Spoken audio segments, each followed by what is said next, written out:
Hello, nice to see you again. If you saw my recent image stabilization comparison video, you'll know I mentioned I was going to do a vlog.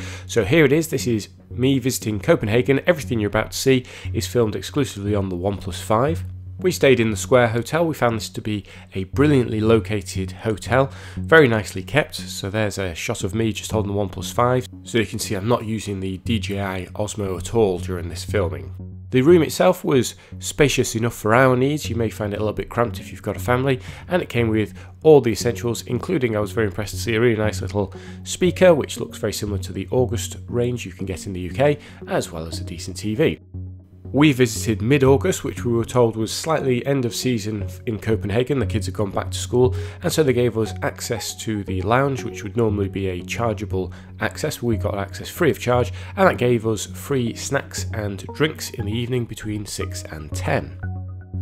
If you're visiting Copenhagen, you can get around via the hop-on, hop-off bus. If you're a bit more adventurous, you can hire a bike, or you can do what we did, which was walk around everywhere. You'll get your steps count really high, and it's a great way of stumbling across things such as the Atlantic road trip that just happened to be visiting Copenhagen while we were there.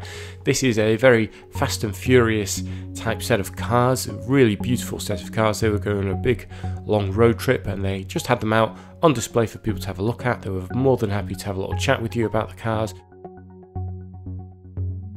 And I'm really pleased with the way the footage turned out here, because it's a cobbled road, it's on a slight slant, and I know for a fact that I was not the most stable of platforms while filming this, but it's come out really nice and silky smooth.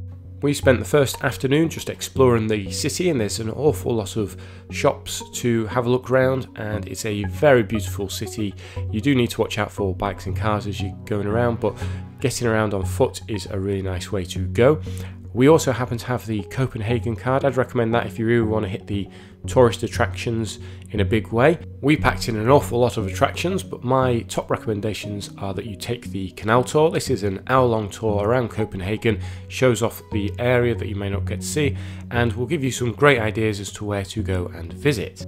For example, after the tour we went to Paper Island, which is a converted paper factory, and it now holds a very large market of street food, a huge variety of food, great for when you've worked up an appetite, and definitely well worth a visit. One of my favourite attractions was the Tivoli garden amusement park. This is in the centre of Copenhagen, very easy to find, really near the train station. This is actually the second oldest amusement park in the world, and it's got some real classics, including the funny mirrors. There's lots of places for you to grab a bite to eat, and there's lovely tranquil gardens if you just want to have a sit down. There's plenty of rides. Be aware though that the unlimited ride pass, and to go on the ride you'll need to pay extra on top of the entrance fee. At night the place lights up, it's really beautiful.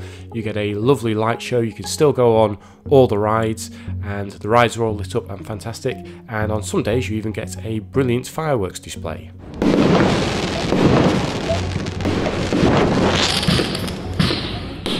Taking the bus from near our hotel, 20 minutes later we were at Copenhagen Zoo. We spent half a day looking around the zoo and really enjoyed seeing this majestic polar bear swimming backwards and forwards. He was a really good swimmer, seemed to be really enjoying himself. It's a really well designed zoo. You've got plenty to see and do, and it flows really nicely. I could have filled an entire vlog. We also went and visited a planetarium. That was pretty cool. Lots of interactive stuff, as well as movies available to watch on a giant IMAX screen. We also caught a special exhibition dedicated to the author of the Moomins. There was lots to see and do, and I really liked the Moomin Forest, which was a big room that allowed you to draw on the walls. You could have a little go at drawing Moomins yourself. Beautiful little exhibition, well worth a visit. There's a number of different royal buildings and settings you can go and visit, including lovely gardens, and not just the exteriors but the interiors. You can have a good look around as well and learn about the royal family. If you're into your history, there's the National Museum, and that is a spectacular building that has a huge range of exhibitions to check out. Overall, I found Copenhagen to be an incredibly warm and friendly place with a lot to see and do. We stayed for 5 nights. We enjoyed the food while we were there. There's absolutely loads of little cafes and restaurants and bars, lots of Italians, lots of places to sit outside, and they even provide blankets for when it's a little bit cold. So I think the OnePlus 5 has again performed really well, loving this new stabilization. It means it's a bit of a game changer for vloggers. It means I don't have to carry around my Osmo, I can just slip my phone in my pocket. I hope you found this short video useful. Here's some fireworks to see you out. Thanks for watching, please consider subscribing.